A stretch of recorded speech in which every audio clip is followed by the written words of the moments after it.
తెలుగు శ్రోతలందరికీ నమస్కారం అండి. మన అలనాటి కథలు ఎవర్ గ్రీన్ స్టోరీస్ ఛానల్కి మీ అందరికీ స్వాగతం.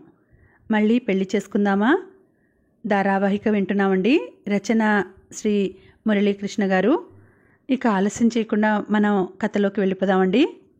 వీడియో చూసిన వెంటనే లైక్ చేసి షేర్ చేసి తప్పకుండా సబ్స్క్రైబ్ చేసుకోండి. మన ఛానల్ని బెల్ ఐకాన్ యాక్టివేట్ చేసుకోండి.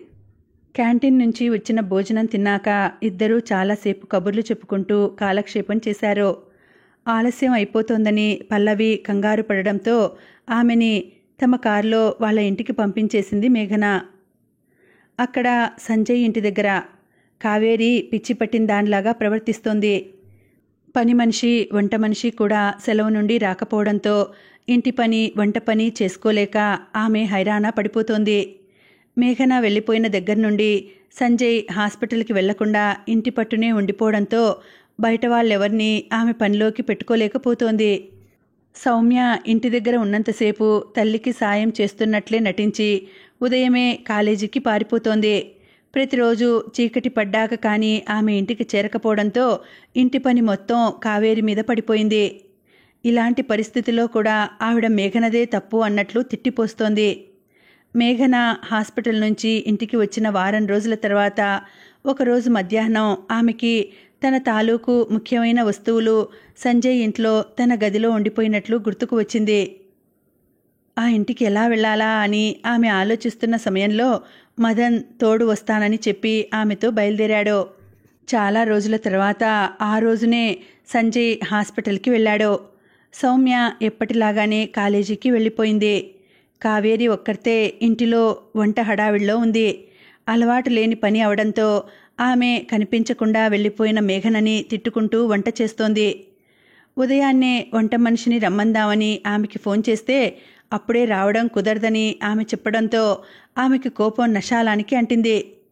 నిన్నటి వరకు తనంటే భయంతో వణికిపోయేవాళ్లు ఇప్పుడు ఎదిరించి సమాధానం చెబుతోంటే ఆవిడకి చాలా అవమానకరంగా ఉంది.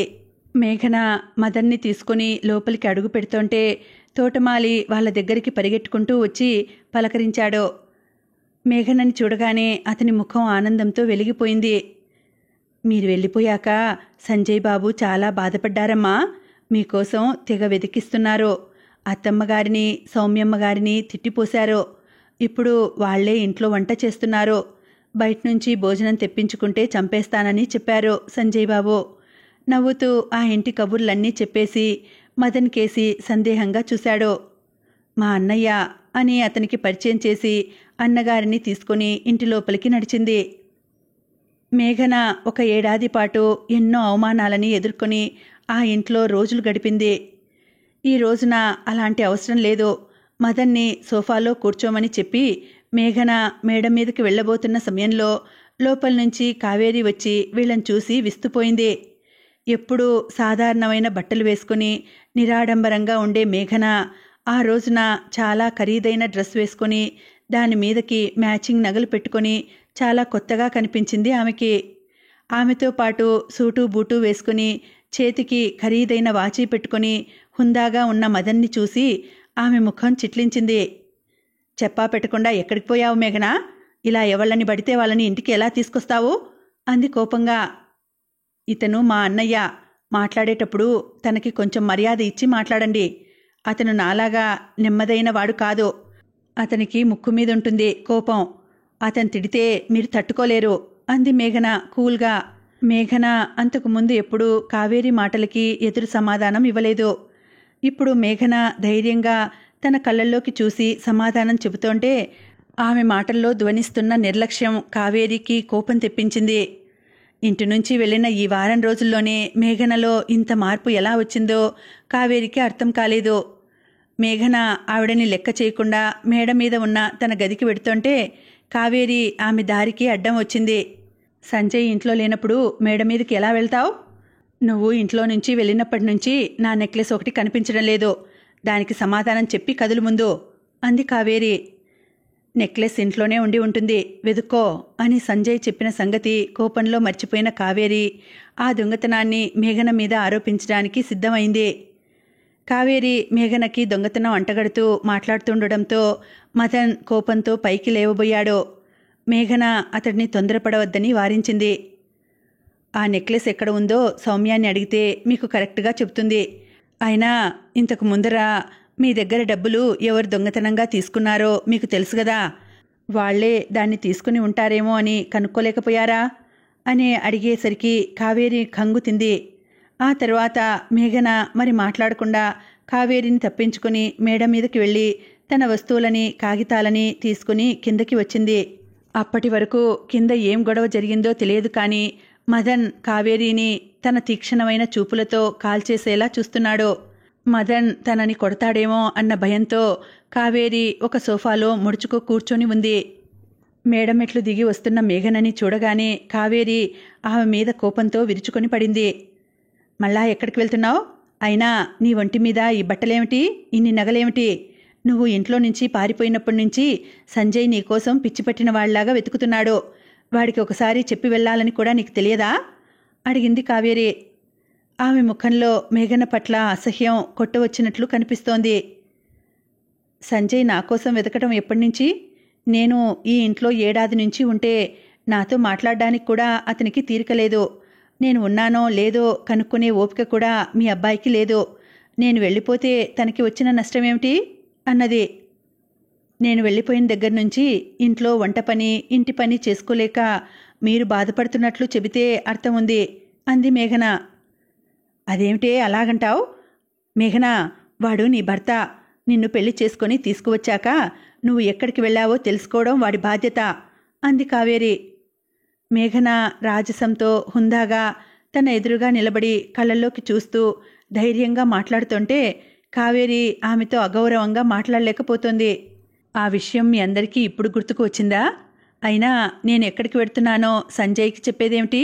విడాకులు ఇచ్చేస్తున్నానని మెసేజ్ పెట్టే నేను వెళ్ళిపోయాను అని చెప్పి మేఘన హుందాగా నడుస్తూ అన్నగారితో పాటు బయటికి వెళ్ళిపోవడానికి గుమ్మంకేసి నడక మొదలుపెట్టింది. బయటికి వెళ్ళిపోతున్న మేఘనని కావేరి కొరకొరా చూస్తోంది. గుమ్మం దాకా వెళ్లిన మేఘన ఒకసారి ఆగి వెనక్కి తిరిగి అత్తగారి కేసి చూసి చిరునవ్వు నవ్వింది. వంట మనిషి పని మనిషి ఇంకా రాలేదట కదా, వాళ్ళు వస్తారని ఇంకా ఆశ పెట్టుకోకండి. ఎక్కువ డబ్బులు ఇస్తామని నాలాంటి వాళ్ళు ఎవరన్నా ఆశ పెడితే ఇక్కడ పని మానేసి అక్కడికి పనికి వెళ్ళిపోతారు. వాళ్ళకి నిజాయితీ ఎక్కడుంటుంది చెప్పండి? కొత్త వాళ్ళు దొరికేదాకా మీరే పని చేసుకోవాలంటే కొంచెం ఇబ్బందే పాపం అని సానుభూతి చూపించి గుమ్మం దాటేసింది. మేఘన హాస్పిటల్ నుంచి ఇంటికి వచ్చాక చేసిన మొదటి పని అత్తగారి ఇంట్లో చేస్తున్న వంట మనిషిని పని మనిషిని తన ఇంటికి పిలిపించుకోవడం. ఆమె వాళ్లకి రెట్టింపు జీతం ఇచ్చి తన దగ్గర పనికి పెట్టేసుకుంది. ఆ విషయాన్ని నర్మగర్భంగా బయటపెట్టింది మేఘన. పాత పని మనుషులు మానేశారని మేఘన చెబుతుంటే ఆవిడకి గుండె గుబిల్లుమంది. ఇప్పటికే ఇంటి పని వంట పని చేసుకోలేక ఆవిడ వళ్ళు హూనమైపోతోంది. మేఘన పనివాళ్ళని మానిపించేసిందని గ్రహించి ఆవిడ కోపంతో ఊగిపోయింది. దానికి తోడు మేఘన చిరునవ్వు ఆమెని నిలువునా దహించివేసింది. అంత కోపంలో ఉన్న మేఘన విడాకులు తీసుకుంటున్నట్లు చెప్పడం కావేరికి ఆశ్చర్యం కలిగించింది. మేఘనకి అంత ధైర్యం ఎక్కడి నుంచి వచ్చిందో ఆమెకి అర్థం కాలేదు. ఆమె దృష్టిలో మేఘన ఒక అనాథ మాత్రమే. వెంటనే కొడుక్కి విజయవాడ సంబంధం ఖాయం చేసుకోవచ్చని ఆవిడకి ఆనందం కలిగింది. అయినా మేము గెంటేస్తే అది ఇంట్లో నుంచి పోవాలి, కానీ దానంతట అదే బయటికి ఎలా పెడుతుంది కసిగా అనుకుంది కావేరి. పైసాకి కొరగాని దానికి ఆ బట్టలేమిటి, ఒంటి మీద అన్ని నగలేమిటి? ఆ సంజయ్ గాడు మాకు కూడా చెప్పకుండా పెళ్ళానికి ఏమన్నా నగలు కొనిచ్చాడా? నోట్లో నాలుకలేనట్లు ముంగిలాగా పడి ఉండేది కాస్త ఇప్పుడు ఎంత పొగరుగా మాట్లాడుతోంది. ఆ కారుల్లో తిరగడం ఏమిటో కూడా అనుమానంగా ఉంది. సంజయ్ రాగానే దాని సంగతి తేల్చేయాలి అని సనుక్కుంటూ మేఘనని ఆ 4 మాటలు అడుగుదామనుకునేలోగానే ఆమె మదన్ వెంట కారు ఎక్కి వెళ్ళిపోవడం కనిపించి నోరు నొక్కుకుంది. నువ్వు మేఘనకి విడాకులిచ్చావా? సంజయ్ రాత్రి ఇంటికి వచ్చాక కావేరి అడిగింది. మేఘన విడాకులు అడిగిన విషయం నీకెలా తెలిసింది? అనుమానంగా అడిగాడు సంజయ్. మధ్యాహ్నం వాళ్ళ అన్నయ్యతో పాటు వచ్చి ఏవో కాగితాలని పట్టుకెళ్ళింది. మీరు విడాకులు తీసుకుంటున్నట్లు అదే చెప్పింది అంది. తాను మేఘన మీద దొంగతనం నేరం మోపిన విషయం ఆమె కొడుక్కి చెప్పలేదు. అది తెలిస్తే కొడుకు కోపంతో విశ్వరూపం చూపిస్తాడని ఆమెకి తెలుసు. మేఘన ఎక్కడ ఉందో తెలియక సంజయ్ అయోమయంలో పడ్డాడు. మేఘన తనతో పాటు అన్నగారిని కూడా వెంటబెట్టుకు వచ్చినట్లు తల్లి చెప్పడంతో ఆ వచ్చింది ఎవరా అని సంజయ్ ఆలోచనలో పడ్డాడు. తల్లి మాటల్ని బట్టి ఆ వచ్చిన వ్యక్తి చాలా డబ్బు కలవాడని, పెద్ద కారులో ఆ ఇద్దరూ ఇంటికి వచ్చారని తెలుసుకొని అతని మనసులో కలవరం మొదలైంది. మేఘన పెళ్లి సమయంలో తనకి ఎవరూ లేరని చెప్పింది. ఆమె తమ ఇంటికి వచ్చినప్పటి నుంచి మళ్ళా వెళ్ళిపోయే వరకు ఆమె కోసం ఎవరూ ఇంటికి రాలేదు. ఆమె ఎవరితోనూ ఫోన్లో కూడా మాట్లాడలేదు.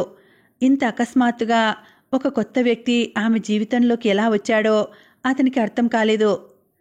తాను ఇచ్చిన డబ్బులో నుంచి ఆమె ఒక్క పైసా కూడా వాడనప్పుడు అన్ని నగలు, కొత్త బట్టలు ఆమెకెక్కడి నుంచి వచ్చాయి? సంజయ్ మదిలో ఆలోచనలు అంతరాయం లేకుండా ముసురుకుంటున్నాయి. ఇంతకాలం ఆమెని అశ్రద్ధ చేసి తప్పు చేశానా అన్న అపరాధ భావం అతని మనసులో పాదు చేసుకుంటోంది. జారిపోయిన కాలం వెనక్కి తిరిగి రాదు గదా. చేజారిన స్త్రీ రత్నం మళ్ళా కావాలనుకోవడం అత్యాశే అవుతుంది. అందులోనూ తాను అంటే ఇష్టపడి కోరి వచ్చిన మేఘన లాంటి భార్య మనసు విరిగి వెళ్ళిపోవడంతో సంజయ్కి పిచ్చి పట్టినట్లు ఉంది. మేఘన తన వస్తువుల కోసం సంజయ్ ఇంటికి వెళ్ళి వచ్చిన 2 రోజుల తర్వాత సంజయ్ దగ్గరికి వెళ్ళి తన విడాకుల గురించి తేల్చుకోవాలనుకుంది. సంజయ్ హాస్పిటల్లో ఓపీ చూస్తూ బిజీగా ఉన్నప్పుడు మేఘన అతన్ని కలవడానికి అతని కన్సల్టింగ్ రూము దగ్గరికి వెళ్ళింది. సంజయ్ని కలవడం కోసం అప్పటికే చాలామంది పేషెంట్లు అక్కడ ఉన్న సోఫాలలో కూర్చొని ఉన్నారు. సంజయ్ ఒక్కో పేషెంట్ని చాలా ఓపికగా చూస్తాడు కనుక అతని దగ్గరికి వచ్చిన పేషెంట్లు కంగారు పడకుండా తమ వంతు రావడం కోసం ఎంతో సహనంగా వేచి ఉన్నారు. మేఘన వాళ్ల ముందు నుంచి నడిచి వెడుతుంటే ఆమె రూపలావణ్యాన్ని చూసి ముగ్ధులైన వాళ్ళు ఒకసారి తల పైకెత్తి ఆమె కేసి చూశారు. ఆమె ఒంటి మీద నుంచి వస్తున్న ఖరీదైన పర్ఫ్యూమ్ వాసన అందరికీ ఆహ్లాదాన్ని కలిగించింది. ఇంతలోనే వాళ్ళకి సభ్యత అడ్డం వచ్చి తమ చూపులని ఆమె మీద నుంచి వేరే పక్కకి బలవంతంగా మరల్చుకున్నారు. ఆమె పెళ్లికి ముందు చాలాసార్లు సంజయ్ని కలవడానికి ఆ రూమ్ దగ్గరికి వచ్చింది. అప్పుడు అక్కడ ఉన్న అసిస్టెంట్ ఆమెను చాలాసార్లు చూసినా ప్రస్తుతం అంత అందమైన రూపంలో ఆమెను చూసి గుర్తించలేకపోయింది. ఆరెంజ్ కలర్ డిజైనర్ చీర కట్టుకొని మెడలో ఖరీదైన గోల్డ్ చైన్, చెవులకి డైమండ్ రింగ్స్ పెట్టుకున్న మేఘన రూపలావణ్యం చూసి అక్కడ కూర్చుని ఉన్న అసిస్టెంట్ ఆమె ఎవరో తెలియక కంగారు పడింది. మేఘన డాక్టర్ని కలవాలనుకుంటున్నట్లు చెప్పడంతో అపాయింట్మెంట్స్ లేవని చెప్పలేక ఆమెని కొంచెంసేపు ఒక పక్కన కూర్చోమని చెప్పి ఆమె దగ్గర వివరాలు తీసుకుంది. ఆమె లోపలికి వెళ్ళి మేఘన అనే ఆవిడ డాక్టర్ గారిని కలవాలని వచ్చారు అని ప్రక్కనే ఉన్న కాసేప్కి నెమ్మదిగా చెప్పింది. ఆ పేరు వినగానే కాసేప్ ఉలిక్కిపడ్డాడు. డాక్టర్ గారు మేఘన కనపడకపోవడంతో కంగారు పడుతున్నాడని అతనికి తెలుసు. ఆమె వచ్చిందని తెలియగానే అతను ఆనందపడ్డాడు. మేఘన ఇంటి నుండి వెళ్ళిపోయినప్పటి నుంచి కాసేప్ ఆమె జాడ కోసం వెతుకుతూనే ఉన్నాడు. అడ్మినిస్ట్రేటివ్ డిపార్ట్మెంట్లో ఆమె వివరాల కోసం అడిగితే ఎవరూ చెప్పలేకపోయారు. ఆశ్చర్యకరంగా ఆమె వివరాలు ఉండే పర్సనల్ ఫైల్ ఎక్కడ ఉందో ఎవరికీ తెలియలేదు. మేఘన జాడ తెలియలేదని సంజయ్కి చెప్పిన రోజున సంజయ్ పడ్డ క్షోభ కాసేప్కి ఎంతో బాధ కలిగించింది. ఆ రోజు నుంచి సంజయ్ మానసిక వేదనని కాసేప్ దగ్గర నుంచి గమనిస్తూనే ఉన్నాడు. ఆ వచ్చిన స్త్రీ మేఘన అవునో కాదో తెలుసుకోవడానికి అతను లేచి బయటకు వెళ్ళబోయాడు. మేఘన పేరు చెవిన పడగానే సంజయ్ గుండెలు గట్టిగా కొట్టుకోవడం మొదలుపెట్టాయి. ఆమె తన దగ్గర ఉన్నంతకాలం ఆమె సాన్నిహిత్యం అతనిలో ఎటువంటి అనుభూతిని కలిగించలేదు. అలాంటిది ఇప్పుడు ఆమె ఇల్లు వదిలి వెళ్ళిపోయాక ఆమెని ఒకసారి చూడాలన్న కోరిక అతనిలో పరవళ్లు తొక్కుతోంది. మేఘనని వెంటనే లోపలికి పంపించమని అసిస్టెంట్కి చెప్పి అప్పటిదాకా చూస్తున్న పేషెంట్ని సంజయ్ బయటికి పంపించేశాడు. కాశ్యప్ బయటికి వెళ్ళబోతూ లోపలికి వస్తున్న మేఘనని చూసి ఆశ్చర్యపడ్డాడు. ఇంతకు ముందర ఆమె ఎప్పుడూ సాధారణమైన బట్టలు కట్టుకుని ఏమాత్రం అలంకరణలు లేకుండా చాలా వందనంగా కనిపించేది. ఇప్పుడు కళ్ళు మిరిమిట్లు గొలిపినట్లు ఉన్న ఆమె అందం, ఆమె నడకలోని హుందాతనం కాశ్యప్కి కొంచెం బెరుకు కలిగించాయి. ఆమె వేషధారణలోనే కాకుండా ఆమె కళ్ళల్లో కూడా అతనికి ఎంతో మార్పు కనిపిస్తోంది. ఆమెకి మర్యాదగా విష్ చేస్తూ అతను గదిలోంచి బయటకు వెళ్ళిపోయాడు. లోపలికి చిరునవ్వుతో వస్తున్న మేఘనని చూసి సంజయ్ ఆశ్చర్యపడ్డాడు. ఆమె ముఖంలో ఇంతకు ముందర ఎప్పుడూ అంత రాజసం చూడలేదు అతని దగ్గరికి నడుచుకుంటూ వస్తున్న ఆమె అతను పెళ్లి చేసుకున్న నాటి అమాయకపు మేఘనలాగా కనిపించడం లేదు. ఆమెలో కనిపిస్తున్న మార్పు వేషధారణ వల్ల మాత్రమే వచ్చింది కాదని అనిపించింది అతనికి. ఆమె కళ్ళల్లో అతనికి ఇంతకు ముందరలా ప్రేమ కనిపించలేదు. ఆమె కళ్ళతోనే నవ్వుతూ తనని రెచ్చగొడుతున్నట్లు అనిపించింది అతనికి. ఆమె ఎవరు అన్న ప్రశ్న అతని అంతరంగంలో ప్రతిధ్వనిస్తోంది. మేఘన వస్తూనే సంజయ్ ముందర నిలబడి తన చేతిలోని కాగితాలని అతని ముందర టేబుల్ మీద పెట్టి ఎదురుగా ఉన్న కుర్చీలో విలాసంగా కూర్చుంది. సంజయ్ ఏమీ మాట్లాడకుండానే తన ముందర పెట్టిన కాగితాలని పరిశీలిస్తున్నాడు. పరస్పర అంగీకారంతో కూడిన విడాకుల కోసం రాసిన కాగితాలు అవి. వాటి మీద మేఘన సంతకం పెట్టవలసిన చోట ఆమె అప్పటికే సంతకాలని పెట్టేసింది. ఆ కాగితాలని చూస్తుంటే సంజయ్కి మనసు పిండేసినట్లు అయిపోయింది. ఇంతకు ముందర అయితే అతను అలాంటి విషయాలని పట్టించుకునేవాడు కాదు. పెట్టవలసిన చోట సంతకాలు పెట్టేసి ఆమెని వదిలించుకునేవాడు. మేఘన వెళ్ళిపోయినప్పటి నుంచి అతనికే తెలియకుండా ఆమె పట్ల ఆరాధనా భావం అతని హృదయాన్ని ఆవహించింది.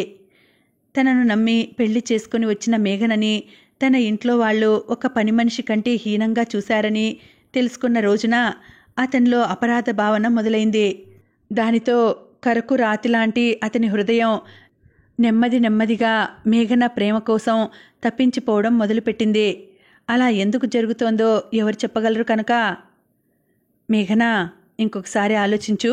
ఇంతకు ముందర నా వల్ల పెద్ద తప్పే జరిగింది. నీకు అన్యాయం చేసినందుకు ఇప్పుడు నేను క్షమార్పణ చెబుతున్నాను. ఆ తప్పును దిద్దుకుందుకు నాకు ఇంకొక అవకాశం ఇవ్వలేవా? ప్రాధేయపడుతూ అడిగాడు సంజయ్. సంజయ్ అలా ప్రాధేయపడతాడని మేఘన ఎప్పుడూ ఊహించలేదు. అతని పురుషాహంకారం ఆమెకి తెలుసు. అయినా ఆమె మనసు కరగలేదు. పెళ్ళైన దగ్గర నుంచి అతడి నుంచి ఎదుర్కొన్న తిరస్కారం ఆమె హృదయాన్ని బండరాతిగా మార్చేసింది. మన పెళ్లి జరగడానికి ముందర నువ్వు పెట్టిన షరతులన్నింటినీ నేను ఒప్పుకోవడమే కాకుండా వాటిని తూచా తప్పకుండా పాటించాను. అలాగే నా మనసుకి సంతోషం కలగని రోజున నాకు విడాకులు ఇవ్వాలని ఆ రోజున నేను అడిగాను. అందుకు నువ్వు కూడా ఒప్పుకున్నావు. ఈ సంవత్సర కాలంలో నా వల్ల నీకు ఎటువంటి అసంతృప్తి కలగలేదు. కానీ నాకు మాత్రం నీ నుంచి ఎటువంటి సంతోషం కలగలేదు. అందువల్ల ఆ పత్రాల మీద సంతకం పెట్టేసి నాకు విడాకులివ్వు, ఖచ్చితంగా చెప్పేసింది మేఘన. ఆమె స్వరంలోని దృఢత్వం సంజయ్కి ఆశ్చర్యం కలిగించింది. నేను నీతో సంసారం చేయకపోయినా నీకు సకల సౌకర్యాలు కల్పించాను. వాటిని నువ్వు ఉపయోగించుకోకపోవడం నా తప్పు కాదు గదా? నువ్వు ఇచ్చే సౌకర్యాల కోసం నేను నీ చెయ్యి పట్టుకొని ఆ నరకకూపంలోకి అడుగు పెట్టలేదు. నీ ప్రేమ పొందడానికి నా ఆస్తిపాస్తులని వదిలి నీ దగ్గరికి వచ్చిన దాన్ని నేను. నువ్విచ్చే డబ్బు, నీ ఇల్లు నాకు తృణప్రాయంతో సమానం అన్నది మేఘన. అసలు నువ్వెవరు? తన మనసులో ఎప్పటినుంచో వేధిస్తున్న ప్రశ్నని అడిగాడు. ఆ ప్రశ్నకి సమాధానం తెలుసుకునే అర్హత నీకు లేదు, కసిగా అంది మేఘన. మా అమ్మ కానీ చెల్లి కానీ నిన్ను అవమానిస్తుంటే నాకు ఒక్కసారి చెప్పి ఉండాల్సింది కదా అడిగాడు సంజయ్. వాళ్ళు నన్ను అవమానించడం మాట పక్కన పెట్టు.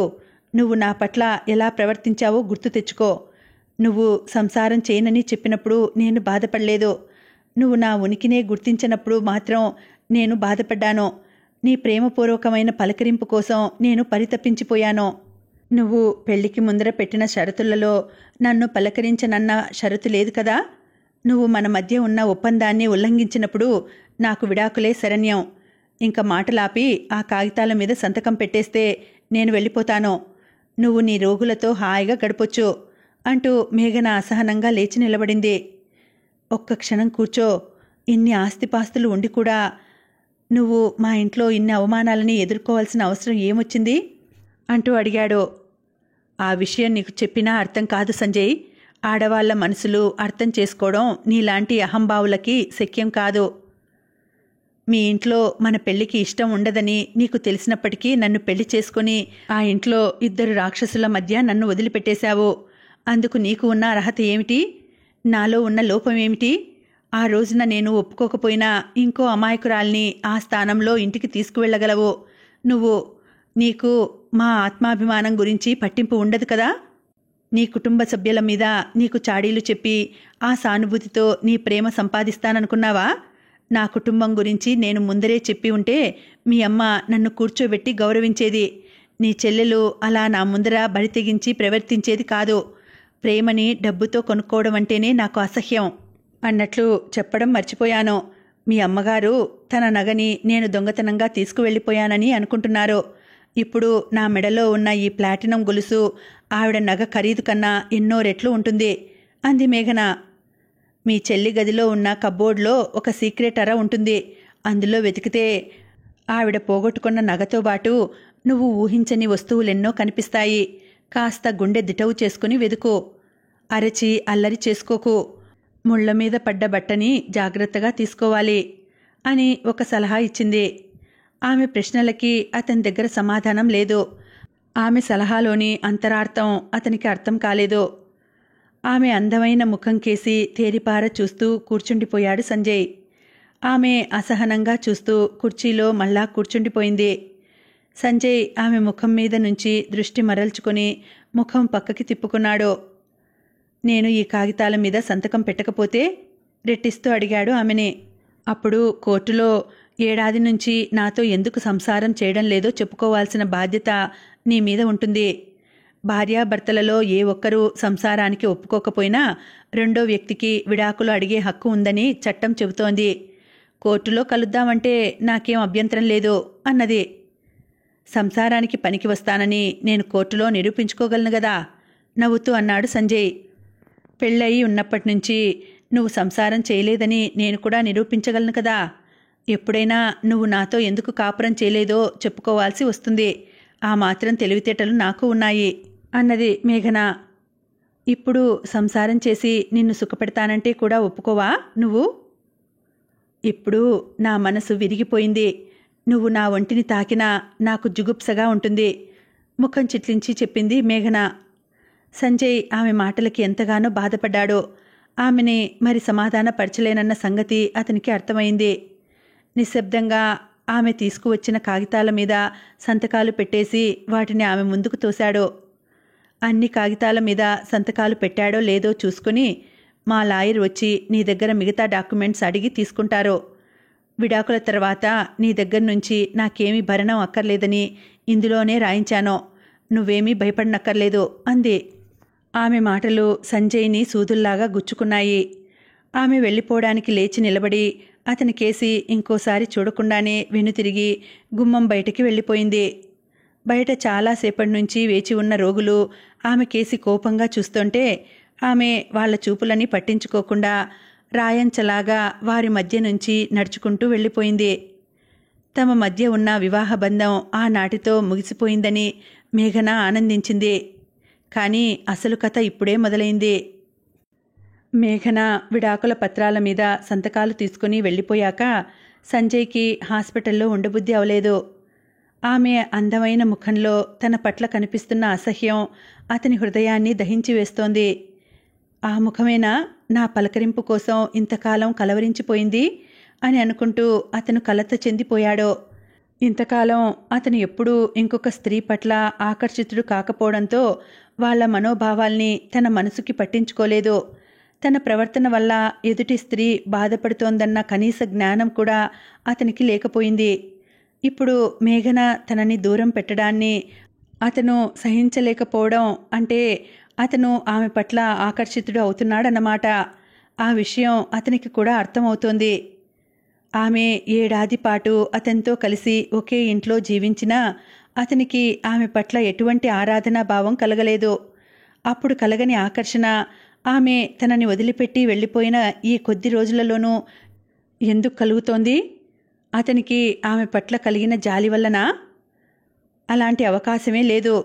అతనిని వదిలిపెట్టి వెళ్ళిపోయాక ఆమె ముఖంలో ఎంతో సంతోషం కనిపిస్తోంది. విడాకులు తీసుకున్నందుకు ఆమె ముఖంలో విచారం కూడా లేదు. నిజానికి ఆమె దూరమైనందుకు అతనే ఎంతో బాధపడుతున్నాడు. ఆమె తనని వదిలిపెట్టి వెళ్ళిపోయిందన్న అవమాన భారం వలన ఇష్టం లేని పెళ్లి చేసుకుని ఇంటికి తీసుకువచ్చిన తరువాత మేఘన విడాకులు అడిగినంత మాత్రాన అతనికి అవమానం ఎందుకు ఉండాలి? షరతులతో కూడిన పెళ్లి చేసుకున్నప్పుడు భార్యాభర్తలు ఇద్దరూ ఎలాంటి నిర్ణయానికైనా మనస్ఫూర్తిగా కట్టుబడి ఉండాలి కదా. మరి సంజయ్ ఎందుకు బాధపడుతున్నాడు? ఇంతకాలం తాను మాట్లాడతాడేమోనన్న ఆశతో ఎంతో ఓపికగా ఎదురుచూసిన మేఘన తన నిర్లక్ష్యం సహించలేక మనసు కష్టపెట్టుకుని వెళ్ళిపోయినందుకు బాధపడుతున్నాడా? ఆమెని కోడలిగా ఇంటికి తీసుకువచ్చిన తర్వాత ఆమె సుఖసంతోషాలు చూసుకోవడం అతని బాధ్యత కదా. ఇంట్లో తల్లి ఆమెని అవమానాలు పెడుతున్నప్పుడు సర్ది చెప్పకపోగా మేఘననే తిట్టడం వల్ల కలిగిన అపరాధ భావన వల్ల అతను బాధపడుతున్నాడా? సంసారం చెయ్యనని మొదట చెప్పినా స్త్రీ పురుషులు సంసారం చేయడానికి కావలసిన మనోవాంఛ ఆమె వెళ్ళిపోయిన తర్వాత అతనికి కలుగుతోందా? ఇప్పుడు ఆమె పొందు కోసం మళ్ళా దగ్గర అవ్వాలని అనుకుంటున్నాడా? ఏదన్నా కావచ్చు, ఆమె పట్ల తాను చేసిన అపరాధానికి ప్రాయశ్చిత్తంగా ఆమెని తిరిగి తన దగ్గరికి తెచ్చుకోవాలన్న కోరిక అతనిలో ప్రబలుతోంది. కానీ ఒకసారి మేఘనని దూరం చేసుకున్నాక తిరిగి ఆమె కోసం వెంపర్లాడటం చేతులు కాలేక ఆకులు పట్టుకున్న విధంగా ఉంది. నేను పెళ్లి చేసుకోకపోవడం వల్ల ఎంతో బాధపడ్డ మా అమ్మ నేను పెళ్లి చేసుకుని మేఘనని ఇంటికి తీసుకువస్తే ఆ అమ్మాయిని సరిగ్గా చూసుకోవాల్సింది పోయి ఆమెకి నరకం చూపించింది. మేఘన ఆ అవమానాలని, నేను తన పట్ల చూపిస్తున్న నిర్లక్ష్యంని తట్టుకోలేక విడాకుల నిర్ణయం తీసుకోవడమే కాకుండా నా పట్ల అసహ్యం పెంచుకుంది. ఇవన్నీ తలుచుకుంటుంటే సంజయ్కి పట్టరాని బాధ కలుగుతోంది. మేఘన పట్ల ఆలోచనలతో అతని మనసు వికలమైపోయింది. అతని ఆలోచనలన్నీ మేఘన చుట్టూనే తిరుగుతున్నాయి. ఆ రోజు ఉదయం మేఘన తనతో మాట్లాడటానికి, తనకి వివాహ శుభాకాంక్షలు చెప్పడానికి తన గది చుట్టూ తిరగడం అతనికి గుర్తుకు వచ్చింది. ఆమె తలంటు పోసుకొని మంచి చీర కట్టుకొని ప్రత్యేకంగా తయారయ్యి తన గదికి వచ్చి తాను బాత్రూంలో నుంచి బయటకు వచ్చేదాకా గదిలోనే కొంచెంసేపు వేచి ఉండడం అతనికి గుర్తుకు వచ్చింది. ఆమె ఎందుకు ప్రత్యేకంగా తయారైంది అని అప్పుడే అనుకున్నాను. నాకు శుభాకాంక్షలు చెప్పడానికి వచ్చిందన్న సంగతి నాకు తట్టలేదు. మా పెళ్లి రోజు నాకు ప్రత్యేకం కాకపోవచ్చు, కానీ తనకి ప్రత్యేకమైన రోజు కదా అనుకుని బాధపడ్డాడు. నేను రావడం ఆలస్యం అయ్యేసరికి ఆమె గదిలో నుంచి బయటికి వెళ్ళిపోయింది. అప్పుడు కూడా బహుశా అమ్మ కింద నుంచి పిలిచి ఉంటుంది. లేకపోతే నేను వచ్చేదాకా గదిలోనే ఉండేది. నేను కాఫీ కూడా తాగకుండా హాస్పిటల్కి బయలుదేరిపోవడంతో ఆమె హృదయం ముక్కలైపోయి ఉంటుంది అనుకున్నాడు. ఇంట్లో తల్లి అస్తమానం మేఘనని పిలిచి ఏదో ఒక పని చేయమని చెప్పడం అతనికి గుర్తుకు వచ్చింది. ఆ సమయంలో నేను పట్టించుకోలేదు, కానీ ఆమె మా ఇంట్లో బానిస కాదు కదా. అదే మాట మేఘన తల్లికి చెప్పి ఎదిరించి ఉండవచ్చు, లేదా నాతో అన్నా చెప్పి ఉండవచ్చు. ఆమె అలా చెప్పిన పని చెప్పినట్లు చేసుకుంటూ పోవడం వల్ల అమ్మకి చులకన అయిపోయింది. నేనన్నా ఆ సమయంలో కల్పించుకుని ఉండవలసింది. ఆమెని నేను పూర్తిగా నిర్లక్ష్యం చేశాను అని బాధపడ్డాడు సంజయ్. ఆ ఆలోచనలకి అంతం ఉండకపోవడంతో అతను త్వరగా ఇంటికి వెళ్ళిపోవాలని అనుకున్నాడు. అప్పటిదాకా అపాయింట్మెంట్ తీసుకున్న రోగులని త్వరగా చూడటం పూర్తి చేసి మధ్యాహ్న భోజనం సమయానికి ఇంటికి వచ్చేశాడు. అవమాన భారంతో అతని ముఖం కందగడ్డలాగా ఎర్రబడిపోయి ఉంది. ఇప్పటి వరకు అతని మాటకి ఎదురు చెప్పని వారే అతని జీవితంలో తారసపడ్డారు. మొదటిసారి అతని తప్పులని ఎత్తిచూపి ముఖం మీద కొట్టినట్టు మాట్లాడింది మేఘన. అయినప్పటికీ ఆమె మీద అతనికి కోపం రావడం లేదు. తల్లి చేసిన తెలివి తక్కువ పని వల్ల మేఘన తనకి దూరం అయిందన్న విషయం అతను గుర్తించేసరికి జరగవలసిన నష్టం జరిగిపోవడమే కాకుండా మేఘనతో అతనికి ఉన్న అనుబంధం కావాలని అనుకున్నా తిరిగి అతుక్కోలేని విధంగా తెగిపోయింది. అతనికి ఉన్న ఆస్తి, పేరు ప్రతిష్టలు ఒక స్త్రీ ముందర ఎందుకు కొరగాకుండా పోయాయి. అతను ఇంటికి వచ్చేసరికి ఇంట్లో పరిస్థితి కూడా అతనికి చిరాకు పుట్టింది. పని మనిషి రాకపోవడంతో ఇల్లంతా చిందరవందరగా ఉంది. కావేరి వంట పని పూర్తి చేసి అప్పుడే భోజనం చేయడానికి కూర్చుంది. భోజనం సమయానికి వచ్చిన సంజయ్ని చూసి ఆవిడ ఆశ్చర్యపడింది. సంజయ్ ఆ సమయంలో ఎప్పుడూ ఇంటికి రాడు. మేఘన ఎంత పని చేసిందో చూశావా సంజయ్? మన పని మనిషికి, వంట మనిషికి ఎక్కువ జీతం ఇచ్చి తన ఇంట్లో పనికి పెట్టుకుందట. వాళ్ళు మన ఇంట్లో పని మానేస్తున్నామని ఫోన్ చేసి చెప్పారు. 2 పనివాళ్ళని పెట్టుకునే స్తోమత దానికెక్కడిదిరా? అసలది ఎక్కడి నుంచి వచ్చింది? నాకేమీ అర్థం కావడం లేదు. దానింటికి వెళ్ళి 4 అడిగి కడిగేద్దామని అనుకుంటే వాళ్ళిద్దరూ అడ్రస్ చెప్పకుండా ముఖం మీదే ఫోన్ పెట్టేశారు. మన మీద కక్షతోటే ఆ మేఘన ఇంత పని చేసింది. మనం వేరే వాళ్ళని వెంటనే పనికి పెట్టుకోకపోతే ఇంత పని నేనొక్కదాన్ని చెయ్యలేనురా అని బాధపడింది కావేరి. చేసిన తప్పుకి శిక్ష ఈ జన్మలోనే అనుభవించాలంటారు. నేను మేఘనని ఈ ఇంటికి కోడలిగా తీసుకువస్తే మీరు ఆమెని ఒక పని మనిషి కంటే హీనంగా చూశారు. ఆమె నాకు విడాకులిచ్చి వెళ్ళిపోయే వరకు ఆమెకి నరకం చూపించారు. ఇప్పుడు మేఘన మీకు తగిన శిక్ష వేసింది, అనుభవించండి అని తల్లిని కేకలేశాడు సంజయ్. అది పోతే పోయిందిలేరా, ఆ విజయవాడ సంబంధం చేసుకుంటే దాన్ని చెప్పుచ్చుకొని కొట్టినట్లు అవుతుంది. రేపే మాట్లాడతాను వాళ్ళతో అంది ఉత్సాహంగా. ఇంత జరిగినా నీకింకా బుద్ధి రాలేదా అమ్మా? నువ్వు ఎదుటి వాళ్ళని గౌరవించడం నేర్చుకునేదాకా ఈ ఇంటికి ఎవరు వచ్చినా ఇలాగే ఉంటుంది. ఆ వచ్చే అమ్మాయి మేఘన్లాగా అణిగిమణిగి ఉంటుందనుకున్నావా? తను కూర్చొని నీ చేత కాళ్ళు పట్టించుకుంటుంది. అలా జరిగితే గాని నీకు బుద్ధి రాదు. తల్లి మీద విరుచుకుపడ్డాడు. నువ్వు మేఘన పట్ల అమానుషంగా ప్రవర్తించావు కనుక తనకి నువ్వు క్షమార్పణలు చెబితే కాని తన కోపం తగ్గదు నిర్మోహమాటంగా చెప్పాడు సంజయ్. ఆ అనామకురాలికి నేను క్షమార్పణలు చెప్పడమా? అంత తాహతు దానికి లేదురా. ఇంటి నుంచి వెళ్ళిపోయి మన కుటుంబం పరువు తీసింది. అది మన ఇంటికి వస్తే దాని సంగతి తేల్చేస్తాను అంది. నువ్వు ఎప్పటికీ మారవమ్మా. నువ్వు ఇంకొకసారి నా పెళ్లి గురించి మాట్లాడావంటే నీకు మర్యాదగా ఉండదు. ఇప్పటికే నా జీవితాన్ని నరకప్రాయం చేశావు. పెళ్లి చేసుకోనంటుంటే నువ్వు బలవంత పెట్టి నేను మేఘనని పెళ్లి చేసుకునేలా చేశావు. తను నాకు దగ్గరయ్యేలోగా ఆమెని నానా కష్టాలు పెట్టి ఆమె నా ముఖం కూడా చూడకుండా చేశావు. ఇప్పటికన్నా నా మానాన నన్ను వదిలిపెట్టు, లేకపోతే నిన్ను నేను వదులుకోవాల్సి వస్తుంది కర్కశంగా బెదిరించాడు తల్లిని. కొడుకు రౌద్ర రూపానికి భయపడి ఆవిడ వెంటనే నోరు మూసేసుకుంది. అకస్మాత్తుగా అతనికి మేఘన పోయిన నగ గురించి మాట్లాడడం గుర్తుకు వచ్చింది. నువ్వు ఆ మధ్య నీ నెక్లెస్ ఏదో పోయింది అన్నావు, అది దొరికిందా? తల్లిని అడిగాడు సంజయ్. ఇంకా దొరకలేదురా. మొన్న వచ్చినప్పుడు మేఘనని ఆ నెక్లెస్ గురించి అడిగావా? తనకి ఆ విషయంలో ఎటువంటి సంబంధం ఉండదు అని చెప్పాను కదా, మళ్ళా ఆమెను ఎందుకు అడిగావు? నీకు ఎన్నిసార్లు చెప్పినా నువ్వు వినిపించుకోవు గదా విసుక్కున్నాడు సంజయ్. కావేరి సమాధానం చెప్పలేక తడబడుతోంది. సౌమ్య కాలేజ్ నుంచి ఎప్పుడొస్తుంది? దాని గదిలోకి ఒకసారి వెళ్ళి చూసి వద్దాంరా అని తల్లిని సౌమ్య గదిలోకి దారి తీశాడు. ఇప్పుడు దాని గది వెతకడం ఎందుకురా? దానికి తెలిసిందంటే ఇల్లు పీకి పందిరి వేస్తుంది అంది కావేరి. సంజయ్ ఆమె కేసి తీక్షణంగా చూసి సౌమ్య గదిలోకి దారి తీశాడు. సౌమ్య గది మంచం పక్కన నీలంతా విడిచిన బట్టలతోటి తిని పారేసిన చిప్స్ కవర్లతోటి నిండి ఉంది. సౌమ్య పడుకొని లేచిన తర్వాత మంచం మీద దుప్పట్లని కూడా సర్దుకోకుండా కాలేజీకి వెళ్ళిపోవడంతో గది అంతా భయంకరంగా ఉంది. గది సర్దుకోవడం కూడా దానికి నేర్పలేదా అమ్మా? అడిగాడు సంజయ్. పని మనిషి రావడం లేదు కదరా. మేఘన ఉన్నప్పుడు పని మనిషి మానేసినా ఇల్లు ఎప్పుడూ ఇంత చండాలంగా లేదే. ఎక్కడ వస్తువు అక్కడ ఉండేది. అంటే అప్పుడు మీరు కూర్చుని మేఘన చేత ఈ పనులన్నీ చేస్తూ ఉండేవారన్నమాట. తనేమన్నా మీకు దాసీ మనిషి అనుకున్నారా? అదేమిట్రా అలా అంటావు? మన ఇంట్లో పని మనం చేసుకుంటే తప్పేముంది? మేఘన ఈ ఇంటి కోడలే కదా. తాను కోడలు అన్న సంగతి ఇప్పుడు నీకు గుర్తుకు వచ్చిందా? మరి ఇప్పుడు మీరు ఎందుకు పనులు చేసుకోవడం లేదు? పని మనిషి రాకపోతే ఆ పని మీరు చేసుకోవాలని చెప్పాను కదా అంటూ సంజయ్ సౌమ్య కబోర్డ్ దగ్గరికి వెళ్ళాడు. దాని తలుపులు తెరవగానే సౌమ్య బట్టలు జలజలమని జారుతూ కిందికి పడిపోయాయి. కావేరి కూతుర్ని తిట్టుకుంటూ ఆ బట్టలని తీసి మంచం మీద వేసింది.